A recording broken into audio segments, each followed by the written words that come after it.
Hora de conversar com a Dora Kramer, sempre com assuntos que estão mexendo com o Brasil. Hoje, Dora, eu queria começar falando sobre essa possibilidade que o vice-presidente da República, Hamilton Mourão, falou sobre uma mudança na Constituição, inclusive em forma de plebiscito. Há possibilidade disso de fato acontecer, Dora? Bom dia para você. Bom dia, Barão, bom dia, Carla, bom dia a todos. Olha só, quando eu vejo autoridades da República brigando por vacina que não existe, convocando a Assembleia Nacional Constituinte, pregando privatização do SUS, me dá vontade de mandar suas excelências lavarem uma louça. Porque, sabe, o que significa lavar uma louça? É parar de ficar contemplando esse horizonte de paisagens inúteis e tratar dos problemas que realmente interessam, né? Porque o Brasil está cheio deles. Então, um assunto como esse, como Assembleia Nacional Constituinte, proposta, quem levantou essa história agora foi o líder do governo na Câmara, deputado Ricardo Barros, dizendo que vai apresentar uma proposta de plebiscito inspirado no Chile. Quer dizer, é de uma ignorância total, né? O paralelo com o Chile não tem nada a ver. A Constituição do Chile foi elaborada ainda sob o governo ditatorial.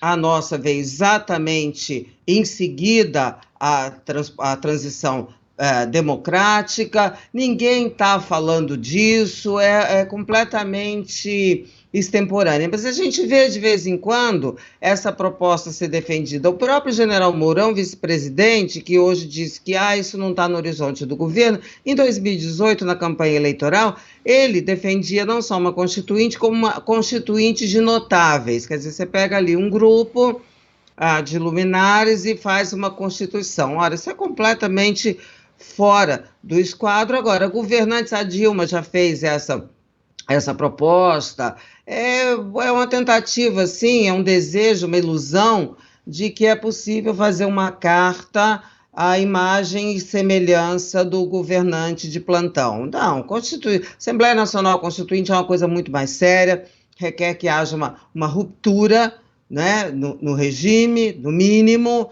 e é uma perda de tempo inominável. Dora, eu vou citar aqui trechos de uma entrevista que acabou de ser concedida aos nossos colegas da Rádio Bandeirantes. O ex-presidente Michel Temer, ele analisou, né, essa proposta feita pelo Ricardo Barros, deputado Ricardo Barros, e disse o seguinte, poderia ter um odor de golpe, segundo o ex-presidente Michel Temer, falando dessa tentativa, né, de implementar uma nova constituinte para reformar nada, né? Para reelaborar a Constituição brasileira. Dora, nesse momento em que a gente tem, já faz algum tempinho, né? Um discurso um pouco mais autoritário que vem se mostrando, isso fortalece esse discurso autoritário, a gente pode observar uma normalização dessas medidas impostas de cima para baixo, sem necessariamente que as pessoas sejam ouvidas, né? Ou medidas autoritárias mesmo sendo adotadas pelos governantes?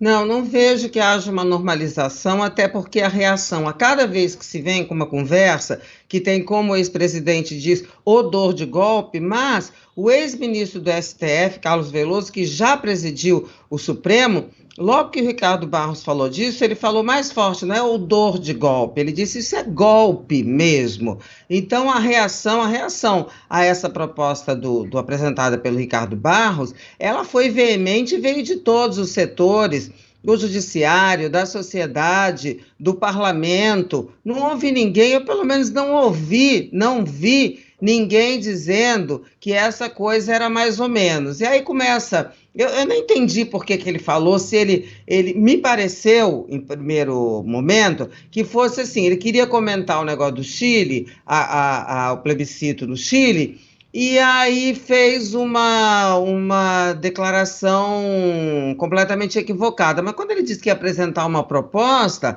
e ele sendo líder do governo, fica uma história, uma suspeita de que isso tenha sido feito em nome do governo. Mas hoje veio o general Mourão, vice-presidente, e disse, não, isso não está no cardápio do governo. Então, para que é? É para ficar, o quê? Propor um assunto, fazer uma polêmica, manter a peteca da polêmica no ar, sabe? Agora, o bacana, o legal que eu acho é que todo mundo percebe a impropriedade dessas coisas.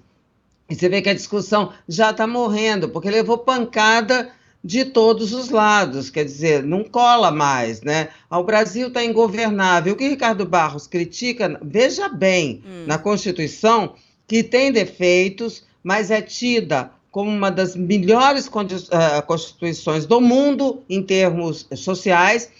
Ele diz que elas têm direitos demais e fiscalização demais. Quer dizer, ele vai nos pontos que realmente são pontos reconhecidos como benéficos na nossa carta, não é? Tem vários defeitos, mas certamente não são esses. O que me impressiona realmente é essa coisa de vir com discussão de assunto que não leva a nada, que não tem pé nem cabeça, porque dá a impressão de que não tem nada para fazer no Brasil, está tudo resolvido, maior Suíça.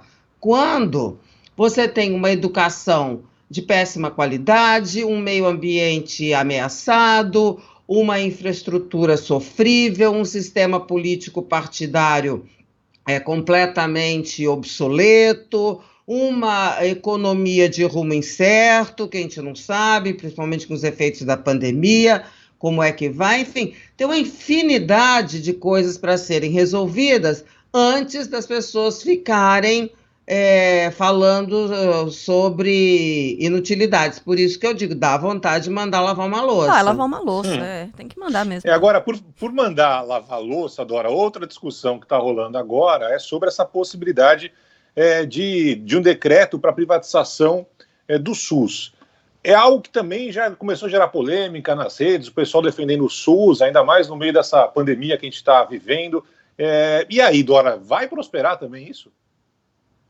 Vai para lugar nenhum, quer dizer que uma coisa é a polêmica nas redes, que você tem dois lados, mas você vê no parlamento que onde interessa, que é por onde teria de passar, já foi rechaçado, porque principalmente no momento, o SUS, com a pandemia, ele se deu a conhecer a sua qualidade e a sua utilidade para a população, que era muito comum se falar mal do SUS, né? E eu me lembro, tinha o Serra, quando era ministro da Saúde, ele dizia, olha, fala mal do SUS quem não precisa do SUS e quem não conhece, né? É um sistema, obviamente, cheio de falhas. O que se precisa não é privatizar o SUS, é melhorar e reforçar o SUS, porque se mostrou na pandemia, quando a gente vê em comparação com outros países poderosos, Estados Unidos, que não tem sistema de proteção, né? Tem lá o Obamacare, que o outro quer derrubar, né? O outro é o Trump.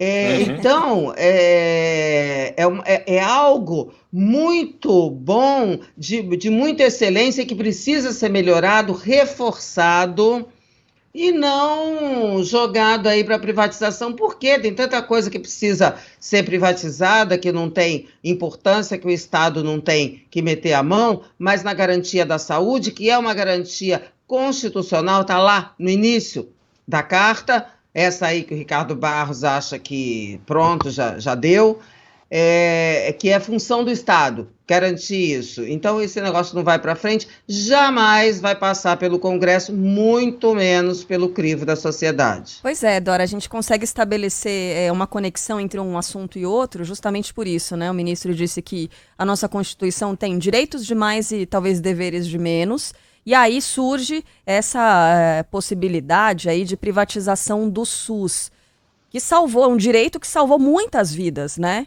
durante essa pandemia. Aí eu pergunto, Dora, em que medida será que esse decreto, né, que prevê o estudo sobre a privatização do SUS, ele tem de político? Porque tudo tem acontecido em torno da política. A gente sabe que o ex-ministro Luiz Henrique Mandetta é um defensor do SUS, aparecia ali sempre com o coletinho, né, nas entrevistas coletivas, então o nome dele ficou muito associado ao SUS e essa defesa e proteção do SUS. Será que existe uma tentativa de enfraquecimento do SUS para enfraquecer nomes dentro da política? Aí é feio, né, Dora? Olha, eu acho que, bom, matéria de feiura, a gente está super bem servido, então tem vários exemplos e tal. Mas pode ser que haja isso. Eu acho que tem mais aquele condão de ficar botando polêmica para botar lenha na fogueira, e com polêmica, enquanto você fica discutindo, ficam as redes, nós aqui estamos discutindo essa bobagem, né? Porque temos de discutir, porque a bobagem é falada por autoridades, defendida pela Presidência da República, e, portanto, é um assunto, né, que nos interessa e que a gente precisa tratar e esclarecer a sociedade sobre isso. Ora, o SUS é justamente um dos grandes acertos dessa Constituição que o Ricardo Barros acha que já deu, né? Ela foi criado ali, esse sistema único de saúde, atendimento universal de saúde. Então, se tiver algum caráter político, vão dar com os burros na água, porque isso é algo que é um valor para a população e ela não vai se arriscar a, de repente, abrir mão de um sistema que lhe garante minimamente um atendimento e que precisa ser muitíssimo melhorado, e ir para a iniciativa privada se arriscando a acabar com essa gratuidade. Enfim, acho que se tem um caráter político, acho que mais o caráter político é de manter, sabe, esses assuntos. Vamos falar do acessório, que o principal é muito difícil de resolver. Acho que é por aí. Dora Kramer volta na próxima sexta-feira falando sobre essas ideias que muitas vezes não levam a nada, que infelizmente a gente continua acompanhando no nosso país. Grande beijo, Dora, até mais. Tchau, até sexta. Um beijo, até sexta. Dora, autora da incrível frase, ou do lema, né? O velho anormal, Barão. Isso.